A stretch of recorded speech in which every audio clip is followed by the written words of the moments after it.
When Max Kellerman breaks down a fight, it stops being about who wins and starts becoming about how the fight breathes, how it evolves moment by moment, because his analysis isn't built on bold predictions, it's built on understanding the mechanics beneath the surface.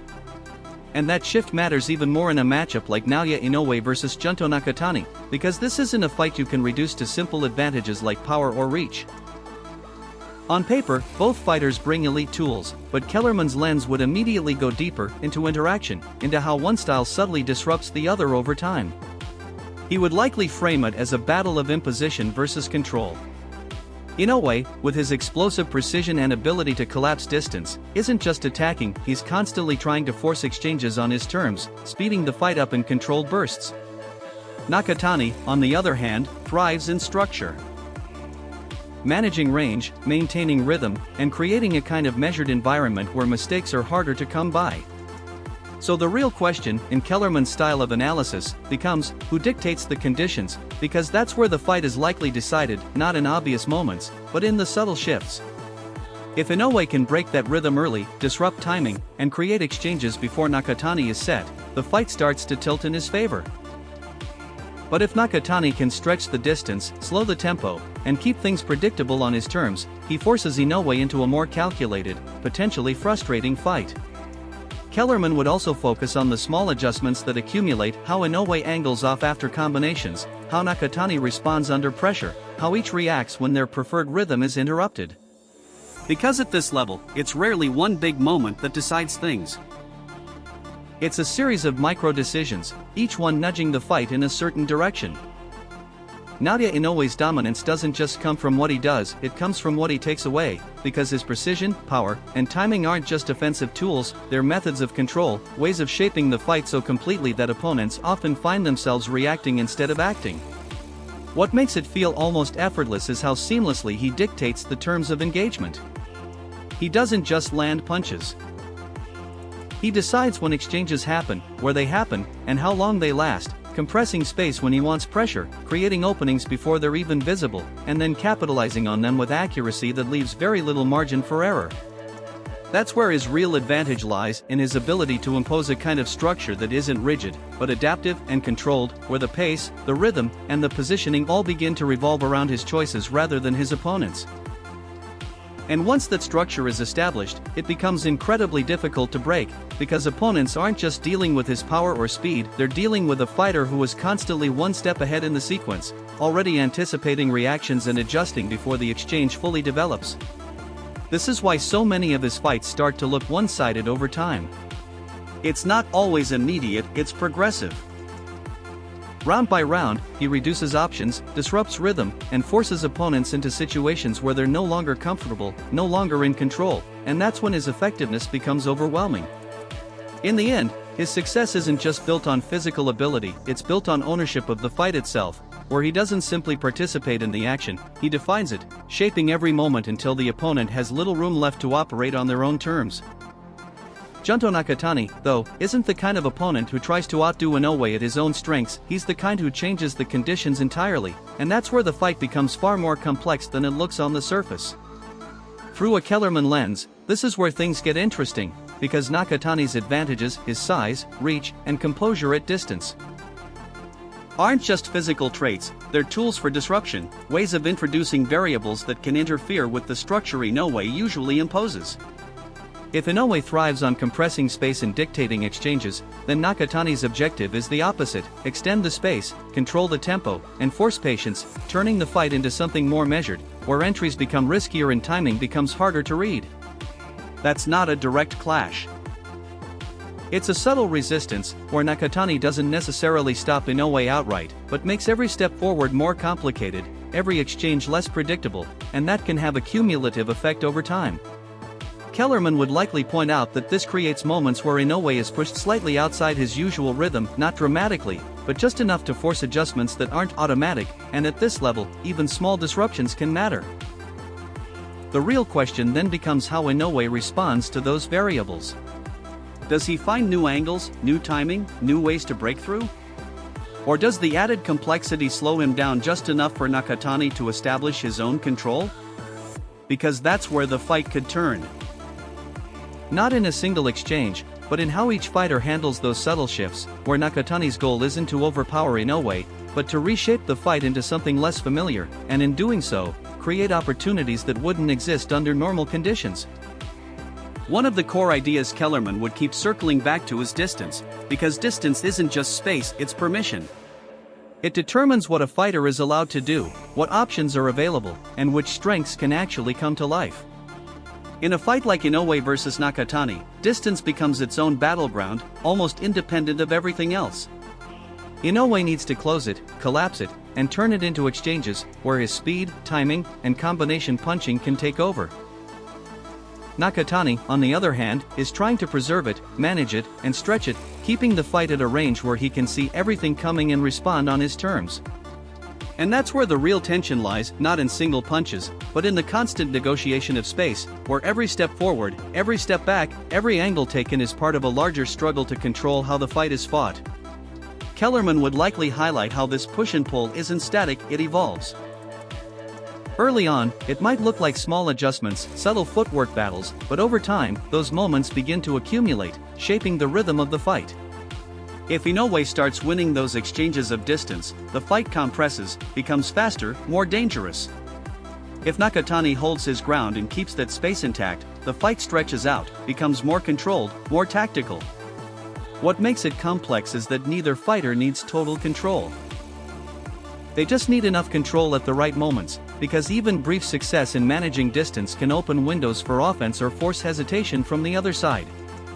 And that's why, in Kellerman's view, distance isn't just one factor among many, it's the framework everything else operates within, the invisible line that decides whether a fighter is dictating the fight, or being drawn into someone else's version of it. Another layer Kellerman would zero in on is timing, because timing is what turns an idea into impact. You can have the right strategy, the right positioning, even the right opening, but if it's off by a fraction, it doesn't land the same, or it doesn't land at all. In a matchup like this, where both fighters are operating at a high level, those windows aren't just small, they're rare, and that's what makes timing so critical.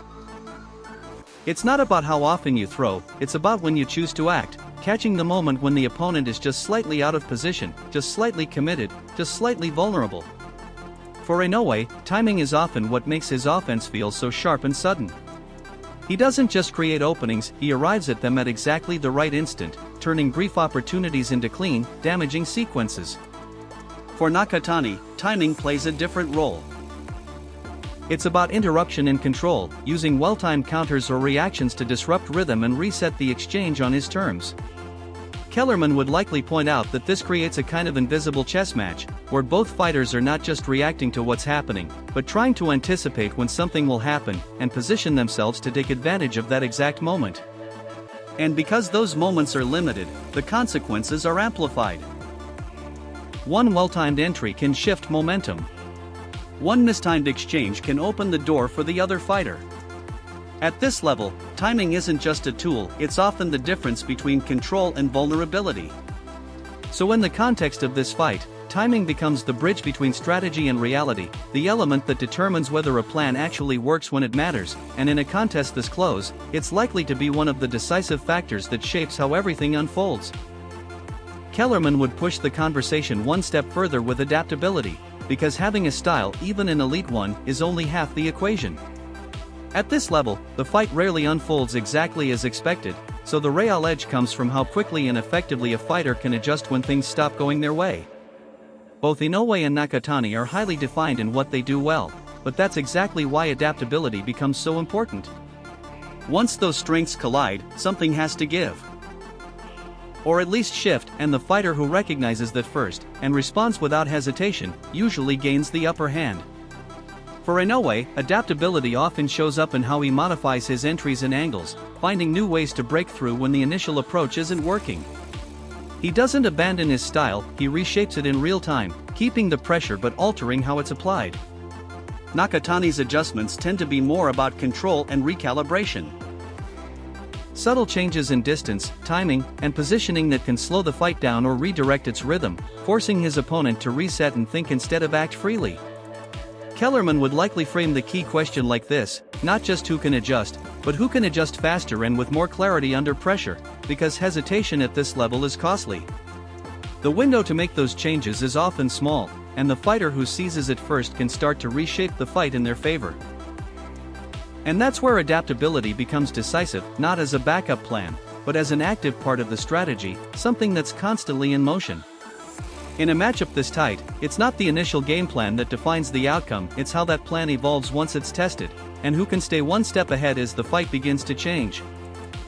There's also a psychological layer here that's just as real as anything technical, because both fighters don't just bring skills, they bring strong identities, and neither is used to being forced out of their comfort zone for long. That's what makes composure so important. It's easy to look controlled when things are going your way, but the real test comes in those moments where the fight doesn't follow the script. When timing is off, distance isn't cooperating, or an exchange doesn't go as expected. That's where the mental side starts to influence everything else. Inoue's mindset is built around assertion and control, and that confidence allows him to stay aggressive without becoming reckless. But if he's forced to reset repeatedly, if his usual rhythm gets interrupted, the question becomes how he manages that frustration. Does he stay disciplined, or does he start forcing openings that aren't fully there? Nakatani, on the other hand, operates with a more measured composure, comfortable in a slower, more controlled environment. But that also gets tested if the fight speeds up beyond his preferred pace. If he's drawn into exchanges more often than he'd like, can he maintain that calm, or does the pressure begin to break his structure? Kellerman would likely point out that these psychological shifts don't always show up dramatically. They show up in small decisions, a rushed punch, a delayed reaction, a slight hesitation, and at this level, those small moments can have big consequences. So beyond the tactics and physical tools, there's a quieter battle happening, who stays mentally aligned when things get uncomfortable, who can absorb those unexpected moments without drifting away from their approach. Because in a fight this close, composure under pressure isn't just important. It can be the factor that quietly decides everything. As the analysis deepens, it becomes clear this isn't the kind of fight you can pin down to one edge or one moment. It's a layered interaction, where multiple factors are constantly influencing each other, shifting the direction of the contest in subtle ways. Nothing exists in isolation. Distance affects timing, timing affects confidence, confidence affects decision-making, and those decisions, even the smallest ones, begin to accumulate over rounds, gradually shaping how the fight unfolds. Kellerman would likely emphasize that this is where high-level boxing separates itself, because instead of waiting for one dramatic turning point, the outcome is often built through a series of micro-adjustments, a step taken at the right time, a punch not thrown, a rhythm slightly altered. And what makes it even more complex is that these changes are happening simultaneously on both sides. As one fighter adjusts, the other responds, creating a constant back and forth where the fight is never static, always evolving. That's why momentum in a fight like this can feel subtle rather than obvious. It's not always about who's landing the biggest shots, but about who is gaining more control over the flow, who is making the other fighter hesitate just a little more, react just a little later. In the end, it's not one decisive moment that defines the outcome.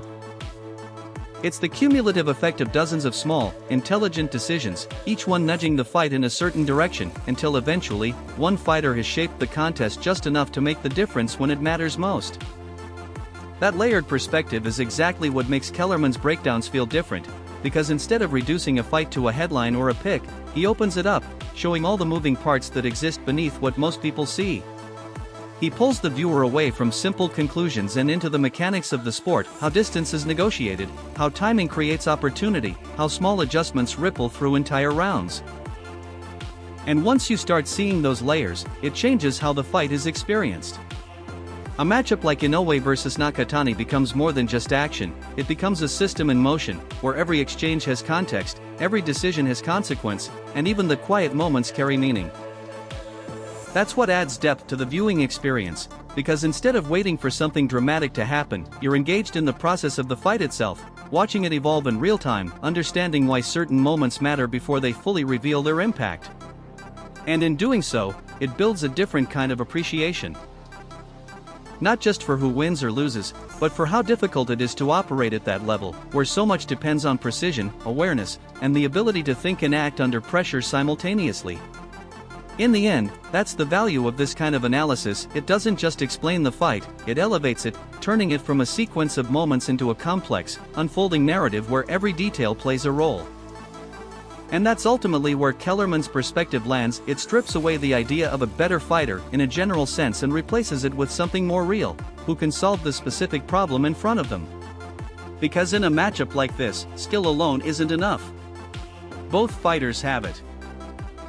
What matters is how that skill is applied under pressure, how quickly it can adjust when something isn't working, and how clearly each fighter can think when the fight starts to drift away from their preferred rhythm. It becomes less about dominance and more about navigation, reading the moment correctly, making the right decision at the right time, and executing it without hesitation. And at this level, those decisions aren't obvious or comfortable. They happen in tight spaces, under pressure, with very little margin for error.